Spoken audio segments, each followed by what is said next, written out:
मध्य प्रदेश की धरती पर बसी एक ऐसी जगह जहां पत्थर भी बोलते हैं, जहां हर दीवार एक कहानी कहती है। जी हाँ, हम इस वक्त मौजूद हैं खजुराहो के मंदिरों में, जो सिर्फ मंदिरों का समूह नहीं बल्कि भारतीय कला, सांस्कृतिक और जीवन का अद्भुत संगम है।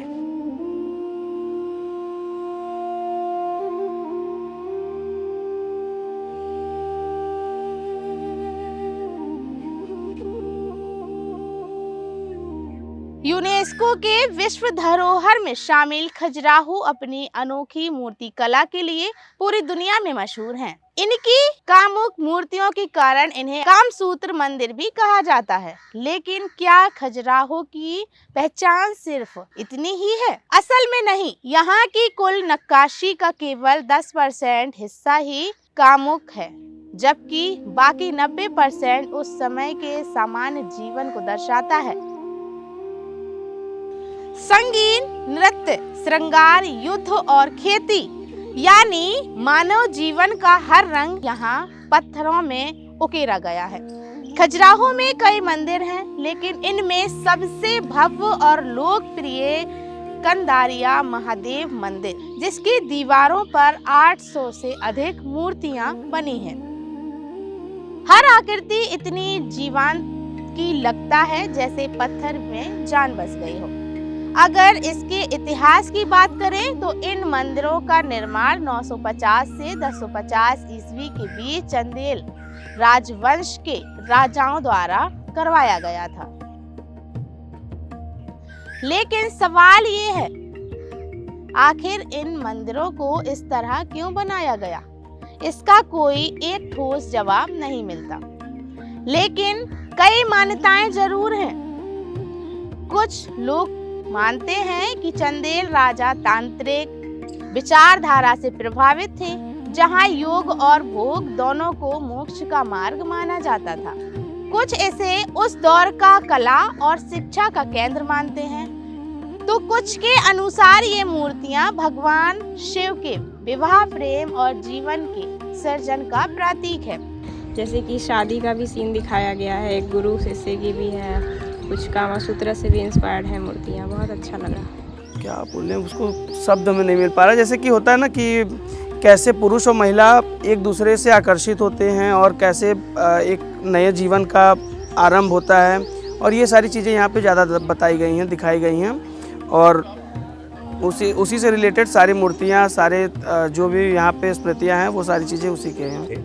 और इन मंदिरों में अपनी वे ऑफ लाइफ दिखाई गई, जो अपना जीवन चक्र है उसका दर्शन होते हैं। वो है पुरुषार्थ कहलाते हैं, वो धर्म है, अर्थ है, काम है, मोक्ष, संपूर्ण जीवन का चित्रण है। अंदर लोग आते हैं, समझना चाहते हैं, देखते हैं, इसलिए फेमस। इतिहासकारों के अनुसार ये मूर्तियां सिर्फ कला नहीं बल्कि उस समय की सोच को दर्शाता है, जहां जीवन को खुलेपन और संतुलन के साथ देखा जाता है। खजुराहो की अपनी एक गुमनामी कहानी भी है। कहा जाता है कि 1022 में महमूद गजनबी ने यहाँ हमला किया, लेकिन यह सफल नहीं हो पाया। इसके बाद 13वीं सदी में कुतुबुद्दीन एकल और 1495 में सिकंदर लोदी ने शासन में कई मंदिरों को नुकसान पहुंचाया। कभी यहाँ 85 मंदिर हुआ करते थे, लेकिन समय के साथ अब केवल 20 से 25 मंदिर ही बचे हैं। 14वीं सदी में मोरक्को के यात्री इब्न बतूता ने इसे कजरा नाम से दुनिया को बताया, लेकिन 19वीं सदी में ब्रिटिश अधिकारी टी.एस. वर्ड ने इसे दोबारा खोज निकाला। इसके बाद 20वीं सदी में भारतीय पुरातत्व सर्वेक्षण यानी ASI ने इन्हें अपने संरक्षण में लिया, और 1986 में यूनेस्को ने इसे विश्व धरोहर स्थल घोषित किया।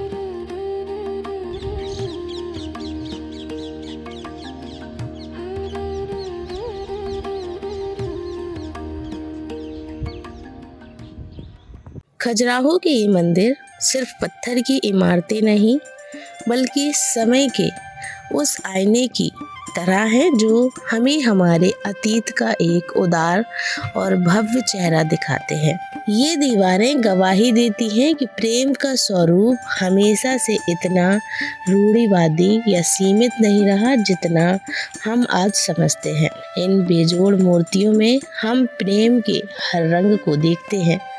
यहाँ समलैंगिकता के चित्रण भी मिलते हैं जो इस बात का प्रमाण देते हैं कि सदियों पहले हमारा समाज मानवीय भावनाओं और विविधताओं को स्वीकार करने में कितना सहज और साहसी था। यहाँ स्त्री और पुरुष का संबंध केवल प्रजनन की सामाजिक जिम्मेदारी तक सीमित नहीं था। इन पत्थरों में उकेरा गया हर स्पर्श, हर मुद्रा यह बताती है कि प्रेम खुशी, उत्सव और चरम उल्लास का मार्ग भी है। खजुराहो हमें सिखाता है कि शरीर और आत्मा का मिलन वर्जना नहीं बल्कि जीवन की सबसे सुंदर अभिव्यक्ति है।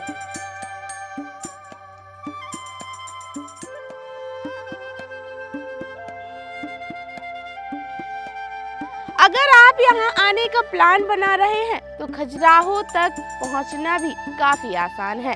फ्लाइट से आने के लिए सबसे नज़दीक खजुराहो एयरपोर्ट है जो शहर के करीब 5 किलोमीटर दूर है।